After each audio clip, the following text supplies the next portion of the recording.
Hello, this is Dr. Darnese, and welcome into Black Women Deserve More. This is a channel where I create content meant for the uplift of Black women, especially those of us in our 40s, 50s, and beyond. There's a lot going on in our society today that does not always uplift us. So on this channel, you will always find content that is meant to uplift. And so today I am speaking about what I wish I had known earlier in life that I have figured out now. Now that I'm 58, there are some things that I realize have been a pattern over the decades, and I really wish I had known earlier. I wonder if maybe you can relate.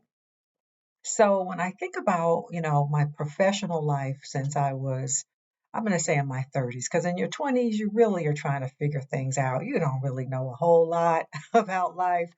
But by your 30s, you're trying to really kind of set yourself on a path, a professional path, or, what are you going to be doing in this life? And really, there's two things that I wish I had a better grasp on. And I think now in my 50s, um, that, wow, it would have been helpful. I don't know if I would have been able to do it, but here's what I'm thinking. Let me know what you think. In my 30s, I was still thinking that I could do everything. I was still thinking like, wow, the world is my oyster and there's so many different things to try. By my 30s, I had already given up on my first career, which was a career in fashion. I majored as an undergrad in fashion merchandising, and I decided I was going to be an executive in the fashion industry, and I moved to New York to do that after graduation. So here I am, a girl from Ohio, green as grass, moved to New York, and that was quite the thing. And I was working in the fashion industry, and I realized that I pretty much hated it. If you've seen the Devil Wears Prada movie, that was kind of my experience, and I was like, I got to get out of here. So things happened around 30 or so. I figured out I got to do something. But here's the thing. I was still in the mindset that I could do everything, right? There's so many opportunities. And by then I left New York and moved back to Ohio. And there were so many things I could do. Well, I could do this, I could do this. I was pursuing too many rabbits. Here's the thing.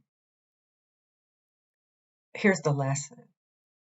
It's much better to focus. Focus on one thing, maybe two, maybe. Focus on one thing and pursue it. The key to success is to focus and work at that one thing. Now, you may say, oh, but I have a lot of different interests. How can I focus? And that's what I thought too earlier in life. I mean, I did have a lot of interests and I still do. They call it now a multi-passionate creator or a multi-passionate entrepreneur. Yes, I have multiple passions. I'm, you know, continually interested in everything. I'm a scholar, right? I'm a writer. I write books. There's lots of things that I do and still could do. But in my 50s, what I know now, the path to success is to choose, to focus, and to apply oneself to that thing. So even though there are lots of different rabbits you could chase, it's better to focus on one.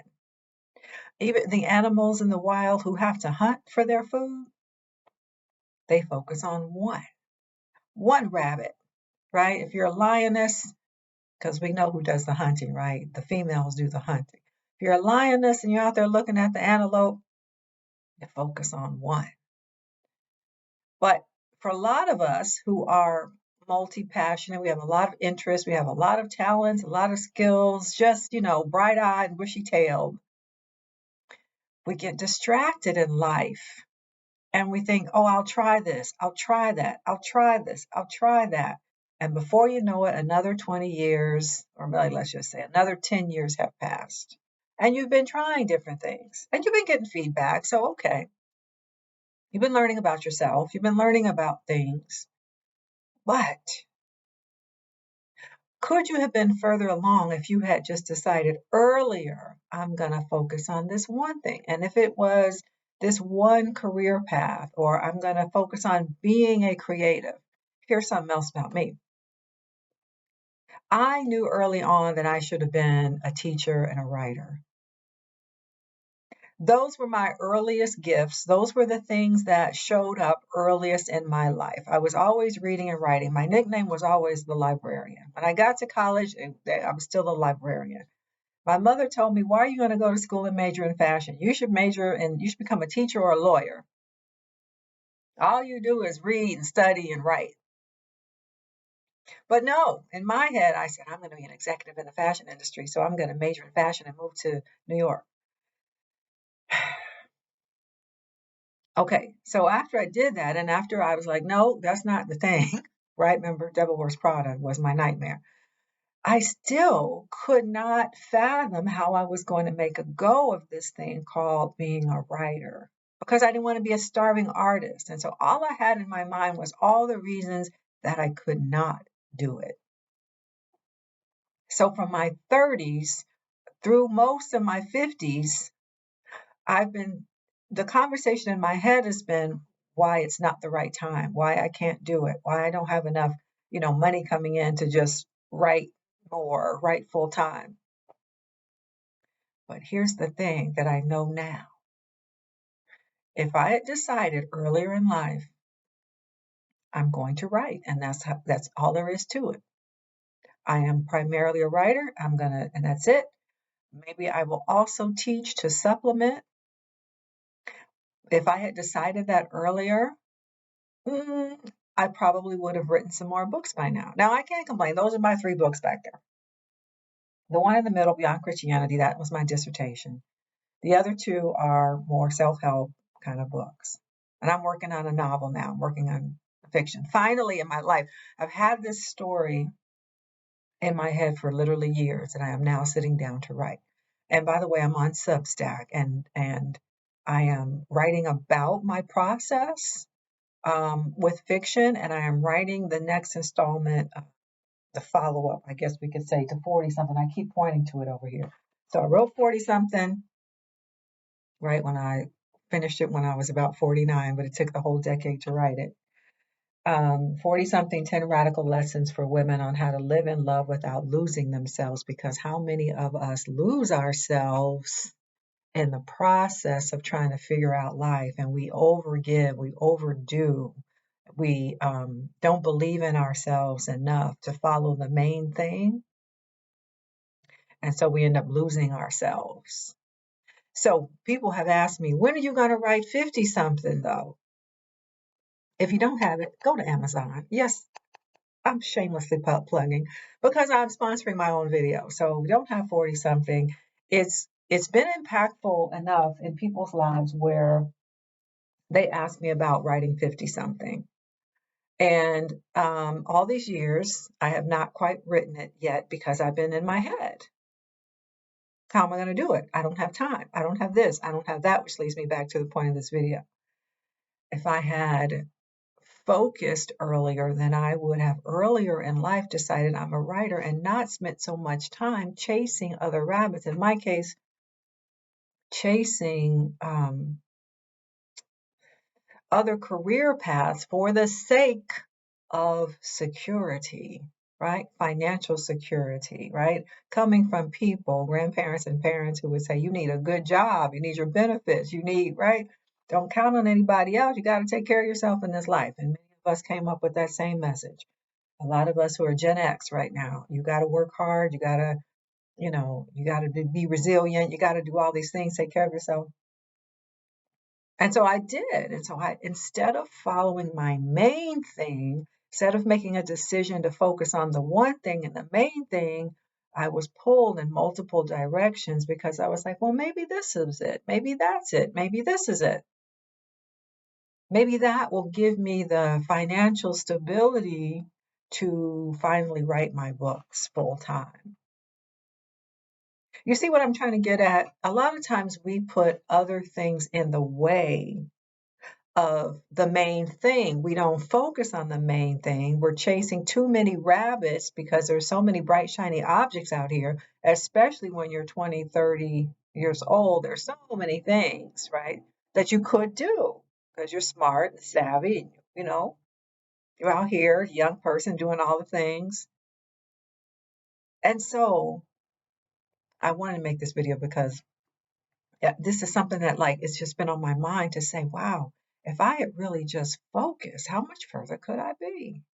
But nonetheless, here we are, 58, and I'm gonna, focus now more. I'm a writer. Everything else has to support that. Everything else has to support that. So if you're creative, if you are a creative, or whatever it is you have set for yourself, focus on that. Decide. I have a mentor who said there's great power in making a decision. When you decide, you kill off other options, like the word homicide. When you decide, you kill off other options. So they're not confusing you. So they're not distracting us, right? Because if you're thinking about, well, I could do this or this or this or this or this, you can't do the one thing because there's so many things you think I should be doing all these other things. Decide, kill off all the other options, at least for now. Put them to the side. Do the one thing. And then if you do the one thing and you realize that's not the thing, okay, stop that thing and do another thing. But focus. So that's one thing that I wish I had known earlier in life. It took me way too long to come to that. But finally, I've come to that. The second thing that I think it took me way too long, but I don't know if you can come to this earlier in life, but I suppose it varies. And that is knowing our worth, knowing my worth. Know your worth. And a lot, we say that, right? I know my worth, and I know my worth. But then there's a certain level by which we tend to overgive.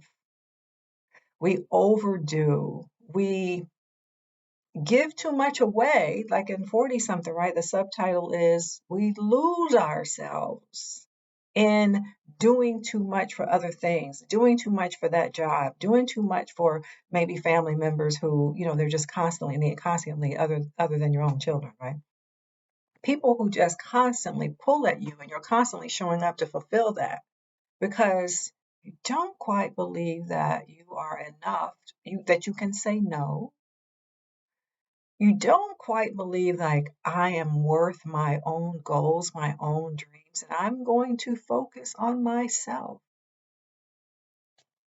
Some of us have had jobs where they pay us in praise because we're good little workers. We're good at what we do and we make their lives easier. We make more profit for them. So we keep allowing ourselves to be paid in praise. Not quite enough money, not quite the right job title, not really getting ahead as much as we should. But if you know your worth, you'll say, I'm going to pull up from that because I know the skills and talents I have, and I need to apply them to myself and my own projects. How about that? I am deciding that I'm going to focus on this. I'm deciding that I'm going to kill off these other things that are just distractions, including all the things you want me to do for you, Mr. Boss Man or whomever. And I am going to apply my skills and my talents to my thing. So I am going to wrap it up here, because I want y'all to think about this for yourself. And give me some comments. Let me know. Have you been distracted, chasing too many rabbits? Have you been overgiving? Have you been overdoing? Have you lost yourself in trying to be all that to everybody? Okay, so what about you now?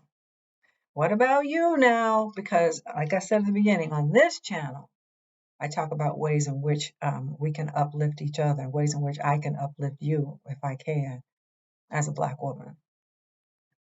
What do you need to focus on now? What's calling to you?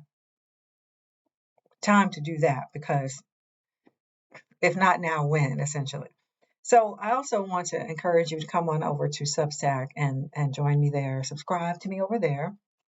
I'm going to be writing about the creative process, my writing process. I'm also going to be blogging about 50 something. I'm going to be sort of blogging my way through 50 something. I'm going to be creating 50 something. And so if you're interested in that process and getting basically the early sort of raw draft of 50 something as I go, then that's what's happening over at Substack. And I wish you would come on over there and join me.